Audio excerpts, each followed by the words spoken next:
Welcome back students to the third lecture of quadratic equation. यहाँ पे हम लोग क्वाड्रेटिक फार्मूला डिराइव करने वाले हैं और इसके लिए आपको किस चीज़ का ज़रूरत है, तो इसके लिए आपको ज़रूरत है कंप्लीटिंग स्क्वायर मेथड का।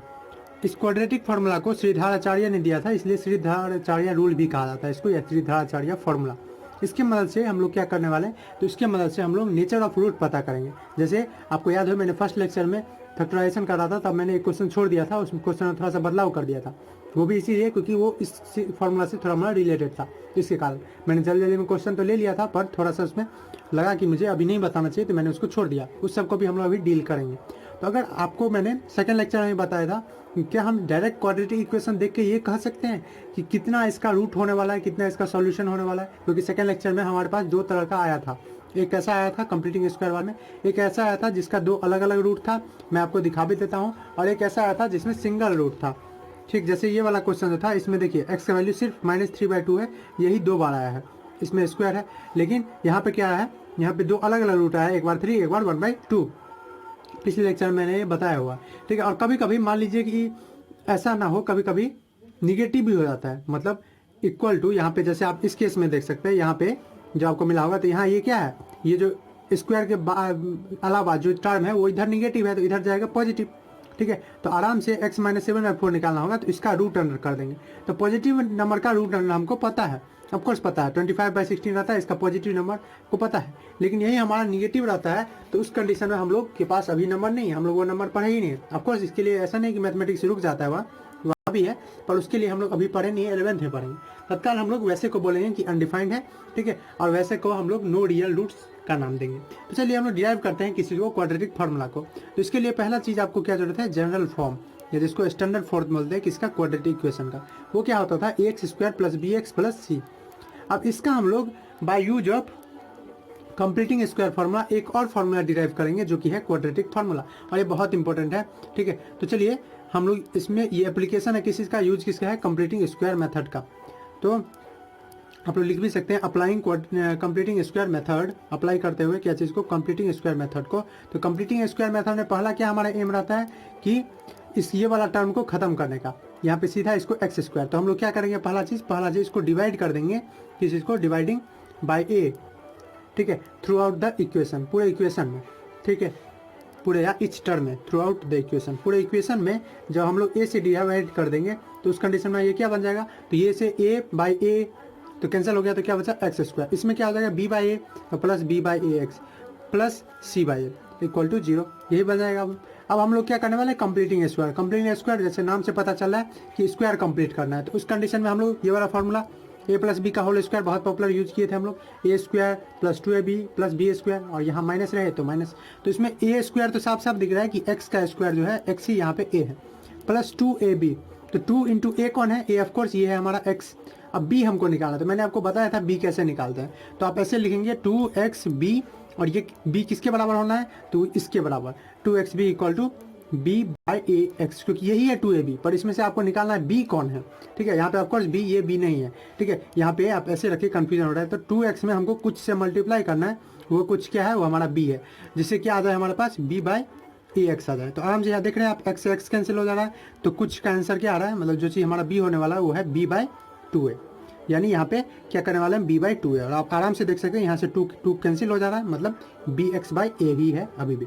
ठीक, तो अब ये हमारा b आ गया, ये पूरा b है, अगर a + b पे मान रहे तो उस कंडीशन में हम लोग ये जो b है हमारा, जो कि b/2 है, उसको जोड़ना भी पड़ेगा उसके स्क्वायर को, और घटाना भी पड़ेगा। ये सब कंप्लीटिंग स्क्वायर मैंने डिटेल में बताया हुआ है। आपको इस कन्फ्यूजन है इस मेथड में, तो आप उसको एक बार विजिट करें प्लीज़। ठीक, तो अब देखिए ये पूरा क्या हो गया, a² + 2ab + b² का फॉर्मूला, जहाँ पे a कौन है, x, b कौन है, ठीक है, b/2a।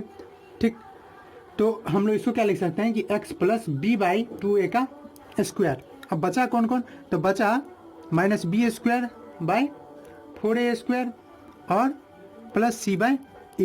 ठीक, ये हमारे पास अभी बचा हुआ है, तो इसको हम लोग ऐसे लिख दें कि x + b/2a का होल स्क्वायर, और अगर हम एलसीएम ले लें, ठीक है, एलसीएम, तो इस दोनों का एलसीएम क्या हो जाएगा, ऑफकोर्स 4a², तो 4a² ये भी है भी, तो इसमें क्या होगा, सिंपली -b², और ये क्या हो जाएगा, ठीक है, a से a निकल गया, तो 4a, तो 4a × c, तो क्या हो जाएगा 4ac। ओके, यहाँ माइनस ही अभी टाइम देते हैं, तो ये क्या हो जाएगा, -b² - 4ac, ये माइनस वाला इधर।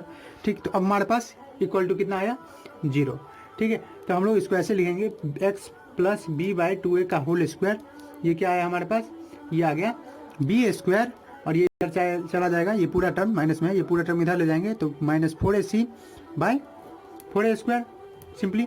हाँ, तो अब हमको क्या करना है, अब इसका स्क्वायर रूट हटाना है, तब ना एक्स आएगा, तो हम लोग जब स्क्वायर रूट हटाना जाएंगे यानी x plus b by two a का वैल्यू निकालने जाएंगे, तो इधर पूरा क्या करना पड़ेगा, इधर पूरा हमको स्क्वायर रूट लगाना पड़ेगा। बस यहीं पे आपको थोड़ा सा ध्यान देना है कि अगर इधर ये पूरा नंबर निगेटिव हो जाता तो क्या हम -4 का स्क्वायर रूट कर सकते हैं? शायद हमको अभी तक ये पढ़ाया नहीं गया है। जी हाँ, आपको ये पढ़ाया नहीं गया है। √4 का आया था आपको 2, लेकिन -√4 का आपको नहीं पढ़ाया गया। तो यही चीज़ जो है, इस चीज़ का बहुत इंपॉर्टेंस है। ये रियली में नेचर ऑफ रूट को डिस्टिंग्विश करता है, पता करता है कि कौन nature of root positive real होगा या नहीं। ठीक है, क्योंकि इस कंडीशन में आपको पता ही नहीं है, तो इस कंडीशन में इमेजिनरी आता है एक कंसेप्ट जो आप लोग आगे पढ़ेंगे। तो इस कंडीशन आप बोलेंगे इसका रूट तो होगा लेकिन इमेजिनरी होगा या नॉट रियल होगा। ठीक है, तो इस पर ध्यान देना, आगे हम लोग पढ़ेंगे भी कि इसी चीज़ को एक नाम भी देते हैं। तो चलिए हम लोग उसको देखते हैं। तो x plus b by two a ये किसके बराबर हो गया, तो ये देखिए ऊपर में तो जैसा है वैसे ही रह जाएगा, b square minus 4ac। Of course इसमें प्लस माइनस क्यों लगा दिए, क्योंकि यहाँ पे √4 जो है इसका क्या मतलब है, प्लस माइनस, क्योंकि √4 का मतलब -2 का स्क्वायर भी रहता। ठीक है, इसके अंदर फिर भी क्या निकलता है -2, और 2 का भी स्क्वायर आता है फिर भी क्या आता है 2, तो -2 और 2 दोनों का रूट रहता है 4। ये सही है, लेकिन -√4 का क्या होता है मुझे नहीं पता, या हम लोग को नहीं पता अभी। ठीक है, 10th में। और ये 4a स्क्वायर है, तो इसमें से 2a तो मैं निकाल ही सकता हूँ। जी हाँ, आप निकाल सकते हैं। अब सेम काम हमको तो इससे मतलब नहीं था, हमको तो x से मतलब था। तो x निकालने के लिए क्या करेंगे, x निकालने के लिए इसको इधर ले जाएंगे, यानी plus minus b square minus 4ac by 2a, और ये चीज़ को इधर किए तो क्या हो गया -b बाई 2a। ठीक, तो ये जब हम लोग कर लेंगे तो हमारे पास क्या बचेगा, सिंपली तो x एलसीएम ले लेंगे तो एलसीएम 2a बच गया। ये क्या हो जाएगा, इसको अरेंज करके लिख दे तो -b plus minus b square minus 4ac by 2a, ये हो जाएगा x का वैल्यू। ठीक है, अब प्लस माइनस है, उसका मतलब कि एक बार इसमें आ जाएगा प्लस, यानी एक बार आ जाएगा प्लस और एक बार माइनस। अब देखिए ये वाला टर्म ना बार बार हम लोग नहीं लिखेंगे। ये टर्म जो है, ये इसका एक नाम है, इस नाम इसको क्या बोलते हैं, डिस्क्रिमिनेंट। क्या बोलते हैं, डिस्क्रिमिनेंट। ठीक, डिस्क्रिमिनेरे नाम का एक वर्ड है, लैटिन वर्ड, उससे डिराइव किया है, जिसका मतलब है जो डिस्टिंग्विश करता है, मतलब भेदभाव करता है। तो क्या यहाँ पे भी भेदभाव होने वाला है? जी हाँ, वहाँ यहाँ पे भी भेदभाव होना है। और ये भेदभाव किसके बीच में होगा, कि जो आंसर आने वाला है हमारा वो कैसा होगा, क्या वो रियल होगा, रियल कहने का मतलब रियल नंबर में आ सकता है कि रियल नंबर में नहीं आ सकता है, उस पर होता है। ठीक, तो इसको हम लोग अभी से क्या लिखेंगे, डिस्क्रिमिनेंट यानी डी।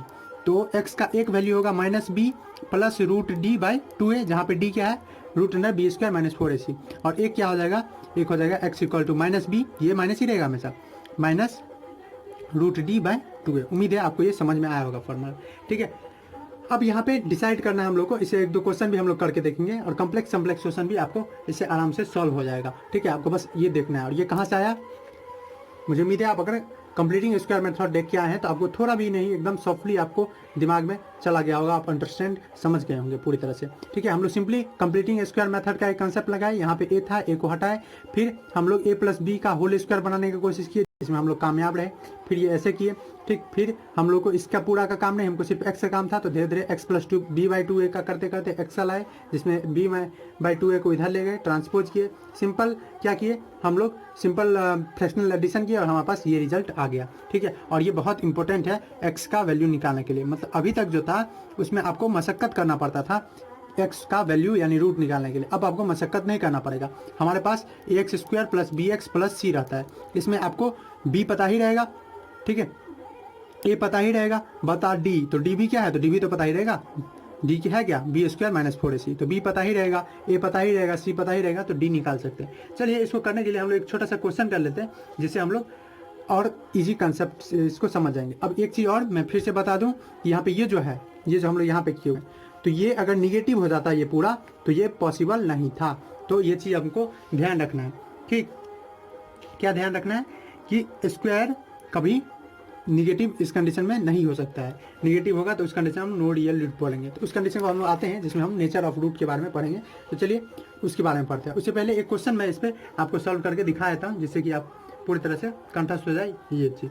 ठीक, तो वो क्वेश्चन हम लोग एनसीईआरटी से ही एक मैं ले लेता हूँ। आपका कौन ले लूँ, तो चलिए फर्स्ट क्वेश्चन है, सेकंड क्वेश्चन है आपका चलिए थर्ड नंबर है आपका, क्वेश्चन नंबर थर्ड है, ठीक है। एक्सरसाइज 4.3 का क्वेश्चन नंबर थर्ड में दो क्वेश्चन है, मैं पहला क्वेश्चन को आपको दिखा रहा हूँ। क्वेश्चन है x minus 1/x equal to 3। अब ये तो आपको दिख रहा होगा कि पॉलिनोमियल है ही नहीं, ठीक है, पॉलिनोमियल तो नहीं लग रहा है, पर आप थोड़ा सा ध्यान दीजिए। देखिए इसमें अगर x एलसीएम ले लेते हैं तो ये क्या हो जाएगा, यहाँ 1 है, 1 इंटू एक्स तो क्या हो जाएगा एक्स स्क्वायर और माइनस 1 इक्वल टू 3। तो ये मैं इधर करूँ तो x square minus 1 equal to 3x हो जाएगा, हाँ हो जाएगा।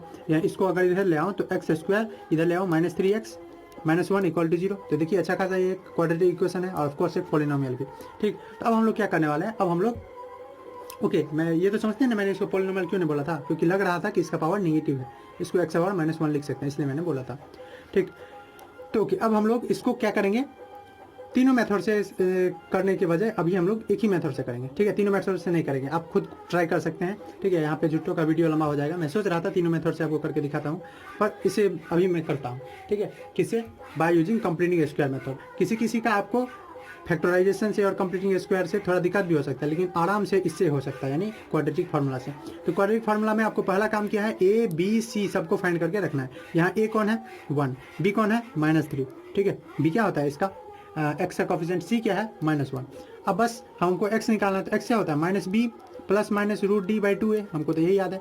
अब डी भी निकालना है, तो डी कैसे निकालते हैं, तो डी निकालते root under b square minus 4ac। तो डी कैसे निकाल जाएगा, बी स्क्वायर, बी कौन है यहाँ, बी है -3, तो -3 का स्क्वायर यानी 9 माइनस 4 इंटू ए यानी 1 इंटू सी यानी -1। ये क्या हो गया, डी का वैल्यू आ गया आपके पास 9, और ये माइनस माइनस प्लस हो जाएगा 9 + 4, ठीक। कितना हो गया, रूट अंडर 13। कोई बात नहीं, 13 आया कुछ आया उससे क्या मतलब हमको। अब आते हैं एक्स की तरफ, तो एक एक्स क्या हो जाएगा -b, यानी b क्या था -3 था, ये अब -3, ठीक है। जी हाँ, साइंस को आपको रखना है, प्लस एक बार, तो एक बार प्लस √13/2a यानी 2 इंटू 1 तो सिंपली 2, और एक बार एक्स क्या हो जाएगा, ठीक है। यानी इसको हम ऐसे लिख सकते हैं 3 + √13/2a, एक एक्स का वैल्यू आया। अब इसका दो भी आ सकता है, क्योंकि ये क्या है क्वाड्रेटिक इक्वेशन जिसका मैक्सिमम 2 सॉल्यूशन हो सकता है। तो x इक्वल टू एक बार क्या आ जाएगा, इस बार माइनस √3 -√13/2a, ठीक है। तो ये क्या हो जाएगा 3 -√13/2a, ठीक। तो यही आपका दो वैल्यू आ गया x का, एक बार यहाँ पे 30 प्लस में, एक बार माइनस में, तो यही आ गया। तो ऐसे आप कर सकते हैं। अब देखिए मैं जो बोल रहा था वो चीज़ आपको समझना है, वो चीज़ पढ़ा जाता है नेचर ऑफ रूट्स के अंदर, ठीक है, कि रूट्स का नेचर कैसे होने वाला है। तो अभी हम लोग ये देख चुके हैं, क्या देखें हैं कि बी स्क्वायर माइनस 4ac जो है वो क्या है, वो डिस्क्रिमिनेंट, इसको हम लोग डी बोलते हैं। अब सोचिए अगर बी स्क्वायर माइनस 4ac ये क्या आ जाए नेगेटिव, यहाँ पे अगर फॉर्मूला में देखें तो फॉर्मूला में x कैसे निकलता है, इतना ईजी है निकालना, जी हाँ, 1-2 स्टेप में आपको हो जाएगा। तो x कैसे निकलता है, -b प्लस माइनस √d/2a। अब अगर ये रूट ही जो है, रूट के अंदर का ही वैल्यू नेगेटिव आ जाए, जैसे यहीं पे मान लीजिए कि इस कंडीशन में यहाँ पे ये मान लीजिए -9 रहता, तो -9 और +4 क्या आ जाता, और -9 और +4 आया था आपको, ठीक है। आपको आया था -5, तो क्या -5 का आप रूट जानते हैं, नहीं, अभी आपको ये पढ़ाया नहीं गया, तो आप इस कंडीशन में बोलेंगे नो रियल रूट। तो यानी कहने का मतलब अगर ये चीज़ निगेटिव आ जाए, निगेटिव कब होगा, तो निगेटिव कहने का सिंपली मतलब है कि ये 0 से कम हो जाएगा। निगेटिव मतलब ये B square minus 4ac negative हो जाएगा, यानी रूट के अंदर ये निगेटिव हो जाएगा। इसका क्या मतलब है कि लेस देन 0, ठीक है, और सॉरी लेस देन जीरो मतलब बी स्क्वायर माइनस 4ac जब भी कम हो 0 से, ठीक है। या इसको सिंपली बोल सकते हैं कि रूट डी क्या हो, या डी ही लेस देन 0 हो, तो उस कंडीशन में हम बोल देंगे नो रियल रूट्स। क्या बोल देंगे, नो रियल रूट्स। क्यों, क्योंकि हमको पता ही नहीं रहेगा कि माइनस ऑफ डी होता क्या है, तो इस कंडीशन में नो रियल रूट्स रहता है। अगर ऐसा नहीं हो, ग्रेटर देन हो, तब तो बल्ले बल्ले है। अभी जैसे ऊपर आया था तो क्या आया था, √13 जो कि बड़ा है। तो अगर दूसरा केस आता है, ये फर्स्ट केस है, अगर B square minus 4ac greater है 0 से, यानी पॉजिटिव नंबर है, तो उस कंडीशन में आप देख चुके हैं √13 हो, √15 हो, √1 ही हो भले, तो उस कंडीशन में दो रूट आता है, दो रियल रूट्स, और दोनों डिस्टिंक्ट होते हैं। एंड डिस्टिंक्ट मतलब अलग अलग, ठीक है। जैसे आप देख सकते हैं यहाँ पे आया है एक जगह 3 + √13/2a, 2a करने का मतलब 2 × 1 यानी सीधा 2, और यहाँ पे दोनों अलग अलग था, और यहाँ पे दोनों डिस्टिंक्ट रहता है, जैसे कि आप सेकंड में कर सकते हैं। थर्ड जो है, थर्ड कंडीशन है किसी का, जब बी स्क्वायर माइनस 4ac दोनों इक्वल हो जाता है, या ऐसे भी बोल सकते हैं कि बी स्क्वायर 4ac के इक्वल हो जाए। तो ये केस में क्या होगा, तो ये केस में अंदर में क्या आ जाएगा 0, ठीक है। तो 0 आ गया, मतलब हमारे पास दोनों केस में देखिए अंतर आता क्यों है। तो इस फॉर्मूले को आप अगर देखेंगे गौर से तो अंतर आता है, सब में माइनस बी है, सब में 2 है, यहाँ पे भी सब में डी है। अंतर किससे आता है, तो एक बार प्लस के कारण, एक बार माइनस के कारण, एक बार प्लस के कारण, एक बार माइनस के कारण। तो अंतर किसके कारण आ रहा है, रूट डी के आगे का साइन का। अब मान लीजिए रूट डी ही 0 आ गया, तो उस कंडीशन में तो इससे ये पूरा, तो इसका तो पत्ता कट ही गया, इससे तो कोई मतलब है ही नहीं उसको। तो अगर रहता ही नहीं ये डी, यानी डी 0 हो जाता है, उस कंडीशन में हम बोलेंगे कि 2 रूट तो आएगा लेकिन दोनों सेम रहेगा, ठीक है, दोनों माइनस बी बाई 2a रहेगा। तो इस कंडीशन में जब इक्वल हो तो 2 रियल रूट्स, और दोनों रियल रूट्स क्या होंगे, इक्वल, ठीक है, क्योंकि 0 का हमको पता है कि रूट अंडर 0 0 होता है। तो 2 इक्वल रूट्स होंगे और दोनों का वैल्यू क्या होगा, minus B by 2a, simply दोनों का वैल्यू होगा। ठीक, तो ऐसे ही आप पता कर सकते हैं। ठीक है, अब देखिए ये तीनों लेक्चर में मेरा मकसद था कि आपको फैक्टराइजेशन, कंप्लीटिंग स्क्वायर और क्वाड्रेटिक फार्मूला, जिसको श्रीधराचार्य रूल भी कहते हैं क्योंकि उन्होंने बनाया था, तो इसका आपको कंसेप्ट देना, जो मुझे उम्मीद है कि आप सब कुछ समझ गए होंगे। एक मैं लेक्चर लाऊंगा जिसमें लैंग्वेज प्रॉब्लम, देखिए कंसेप्ट इतना ही है लेकिन अब बच्चे लैंग्वेज प्रॉब्लम में फंसते हैं, तो मैं एक लेक्चर लाऊंगा जिसमें आपको लैंग्वेज प्रॉब्लम के बारे में बताऊंगा, किस किस तरह के लैंग्वेज प्रॉब्लम होते हैं। ठीक है, और कुछ क्वेश्चंस करके लैंग्वेज प्रॉब्लम के टाइप्स, कुछ क्वेश्चंस करके दिखाऊंगा।